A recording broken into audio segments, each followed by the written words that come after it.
Let's talk about the U in TULIP, the Calvinistic doctrine of what's typically called unconditional election. R.C. Sproul, in his series of articles on Ligonier Ministries, prefers to call it sovereign election. That is, God will choose for salvation whomever he will and for damnation, and neither party can do anything about it. You can read that in the Westminster Confession of Faith, that if you're chosen to be saved, you're saved.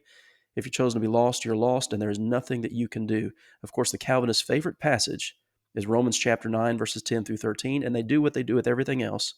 They pull a couple of verses out of its entire context to make it say something that it actually does not say. Let me read Romans 9, beginning in verse 10. And not only this, but when Rebekah also had conceived by one man, even by our father Isaac, for the children not yet being born, nor having done any good or evil, listen to this, that the purpose of God, that is key to understanding this text, that the purpose of God according to election might stand, not of works, but of him who calls. It was said to her, the older shall serve the younger, as it is written, Jacob I have loved, and Esau have I hated. See, the Calvinist will take that and say, see, God chose certain people to be saved and certain people to be lost. Once again, the problem is the verse doesn't say that, nor does it mean that.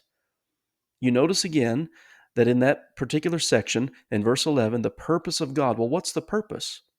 We have to go up to a couple verses earlier to verse 8 and verse 9, where it talks about the promise of God, and back up to verse 6 and 7, where it talks about the promises that God made to Abraham.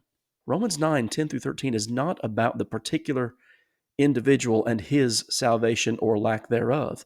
It's about God choosing Abraham and then Isaac and then Jacob to accomplish his purpose, not to elect certain people to salvation and certain people to damnation. What a foolish argument that is, and what a hateful God that would be. Make sure you subscribe to our channel.